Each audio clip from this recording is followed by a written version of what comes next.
Hello, dear students. I am Sampada Sawant, Assistant Professor of Philosophy. In this video, we are going to cover Unit 1, Nyaya and Vaisheshika of your paper Classical Indian Philosophy. The topic that we will cover here is Vaisheshika, the categories, the padharthas that Vaisheshika talks about.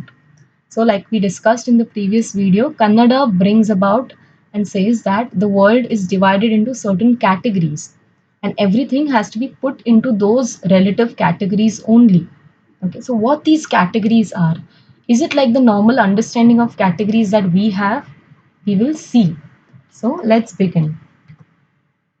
What is meant by Padhartha? Padhartha means category. So, Padhartha, don't try to understand this as a dish, not that Padhartha, but Padhartha means category. Okay. Vaisheshika philosophy is pluralistic realism. Pluralistic is many things, and realism, real. Many things are real. There are different kinds of things in the world, they are real. There are some schools which only believe that only the souls are real, and some believe only Brahman is real and the material world is unreal. But that is not what Vaisheshika school believes. According to Vaisheshika school, whether living or non living, all the things in the world, different things, plurality, that is real. The entire universe is reduced to seven padharthas or categories.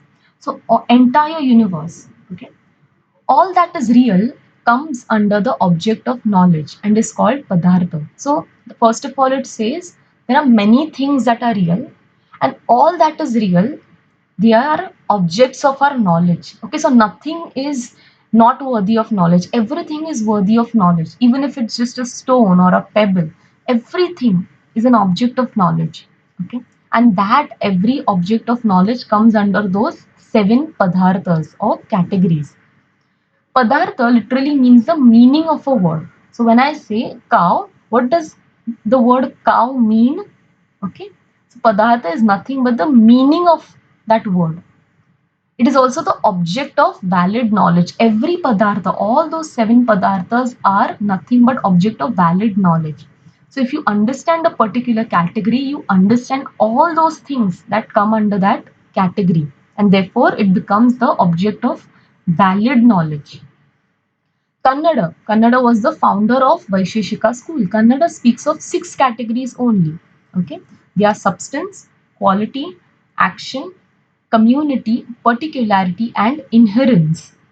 The later Vaisheshikas clearly recognize non-existence as the seventh category. Okay, so we will see here in the image the first six categories: dravya or substance, guna or quality, karma or action, samanya or generality, okay, vishesha or uniqueness or also called as particularity, and samanya in inherence. All these are existing things. Okay, they exist. And the last category is that of non-existence. This category of non-existence exists, but it talks about those things that do not exist. So, paradoxically, non existence as a category exists, but it talks about things or ideas or concepts that do not exist. So, let's understand these what these categories are. The first is substance or dravya. What is substance? Substance is an entity which has qualities and action and which is inherent or material cause of an effect. So all the things in the world are made up of some or the other substance, right? So they are the material cause of the world. They are the inherent cause, the natural cause, inborn. We are born with that material, okay? Like the stone, for example, let's say is born or has the natural substance of uh, soil or mud. Okay, so that is the substance of that rock, substance of that stone. It is made up with soil or mud or clay. Okay, so that is called substance. The pot is made with mud or clay. So clay is the substance of that pot. So substance is that in which qualities are there, in which actions are there. Actions are present, qualities are present. So when we touch the soil or the clay of the pot, we feel it is smooth, right? In texture, that is the quality of that substance, quality of that soil or clay or mud. We touch it and we feel the texture. Okay. The second category of padartha is quality of guna. Quality is an entity inhering in a substance. Inhering is it is there, present in the substance. So substance is not present in anything. Substance has all the other things that we will discuss below. But substance itself does not exist in anything else. So substance has quality, action, generality, particularity, inherence, and non-existence. But substance is not present in them. Substance has all these things, but substance is not present in any of these things. So we were discussing quality. Quality is an entity inhering in a substance. Quality is there in the substance. It depends upon a substance for its subsistence. So you cannot say there are qualities like sweetness, saltiness, bitter, good, bad, existing, just lying around in the world. Okay. A thing is good because it is lying in that thing. We say an action is good because that goodness lies in that action. There is no different thing like good existing somewhere else and that action existing somewhere else. And that is why we always say it's a good action. Okay. We say it's a good decision. We don't separate these two things. So quality always comes with something else. It cannot exist independently. Third is action or karma. It is an entity which inheres in one substance. Now, action does not have quality in itself, okay? But it is that which brings together and which puts things away from each other. That is, it is an unconditional cause of conjunction and disjunction.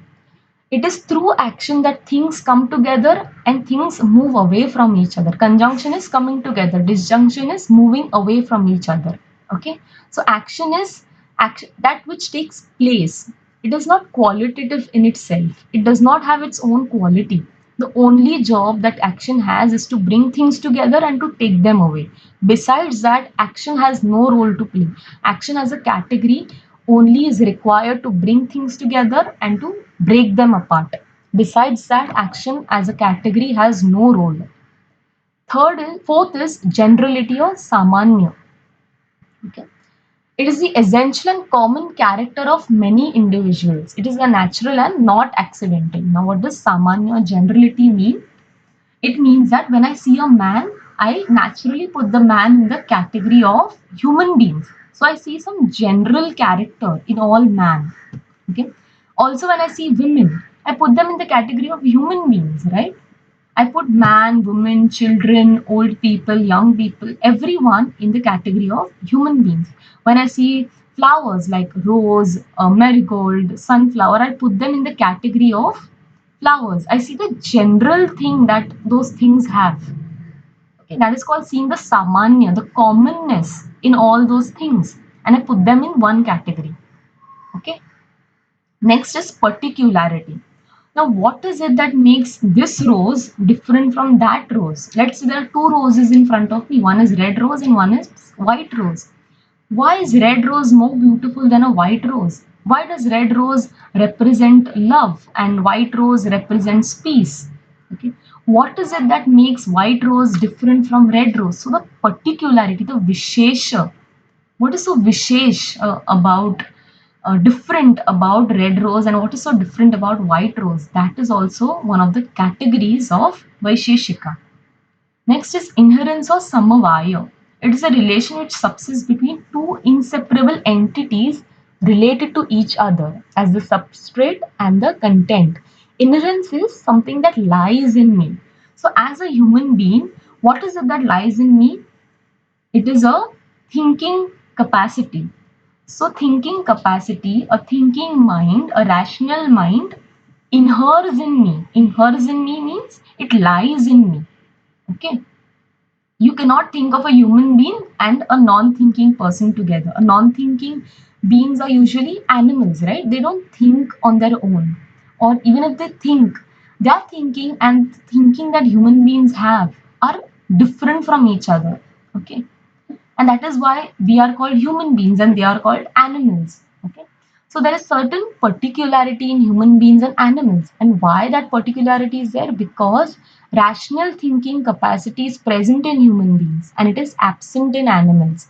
And that is what makes animals animals and human beings. Okay, so what is it that lies in me? So that is inherence. And last is non-existence or abhava. Okay, it is nothing but negation, non-existence, absence, or lack. Okay, that is also one of the categories. Non-existence is a category in this way. So under every category, under all these seven categories, there are subcategories. So the first, substance or dravya. What are the kinds of substances with which the world is made? They are the substances of earth, water, fire, air, ether or space, time, direction, soul or mind. Okay, so these are the substances with which things in the world are made. Then come to quality or guna. There are different qualities. What are those qualities? They are color, taste, smell, touch, number, magnitude or weight, distinctness. Okay, why is red rose different from white rose? So there is certain distinctness in them. Conjunction. Conjunction is that two things are together. That is also a quality, right? Like a married couple is together, like a married couple enjoys a happy life with each other. So conjunction. Disjunction, a divorced couple is unhappy because they are away from each other. So there are certain qualities of conjunction and disjunction. Priority. Posteriority. Posteriority is after, so it is opposite priority. Intellect. Pleasure, pain, desire, aversion. Aversion is hatred. Volition, or also called as desire, willingness, what I want, what I don't want. Volitions. Heaviness, fluidity, viscidity. Viscidity is stickiness, so that is also a quality. Merit, papa, punya. Punya, merit is punya. Demerit is papa. Tendency. Tendency is your preference of one thing over another. So I like this thing over that. So my tendency, I am more inclined towards one thing than towards another thing. Okay. And sound. Sound is also a quality. Then comes action or karma. So action, like I said, the only job of this, the only role of this category is to bring things together and to make them apart. So you're just moving. The actions could be upward action, downward, contraction, that is coming together. Okay, expansion, moving apart, and motion. Then generality. Generality is the commonness. It could be superior or inferior. Then uniqueness, it has no subcategory. Inherence also has no subcategory. Then we come to non-existence lastly. Antecedent non-existence. It means things which are not present before its making, before its creation. Let's say there is no pot in this room that I'm sitting in because it is not made yet. And even if it was made, it is not present in this room. Okay. So this antecedent non-existence actually means that a thing is absent before it is created. Okay. Let's say the potter has not yet made the pot. That means the pot is right now absent.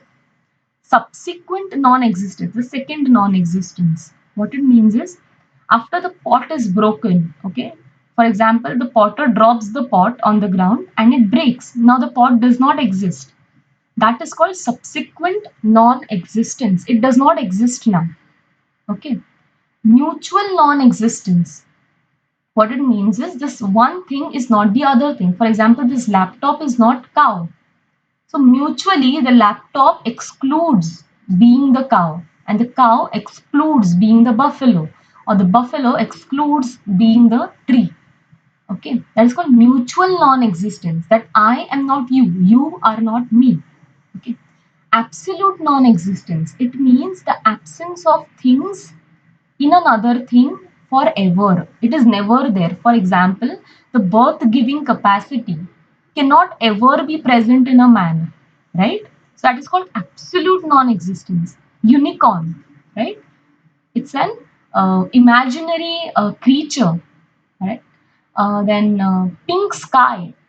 Sky cannot be pink unless, of course, when there are displays of color with the help of the creative capacity of the nature. But right now, we all know that the sky is usually blue, right? So right now, the sky is not pink color. So it's absolutely not pink. Okay. Another example is a child of a barren woman. A barren woman is an infertile woman who is incapable of giving birth. And such a woman cannot, must have given birth to a baby. So you cannot say that this barren woman, this infertile woman, has given birth to a child. So that is absolute non existence. It just cannot be the case. It just cannot be present. Okay. Thank you.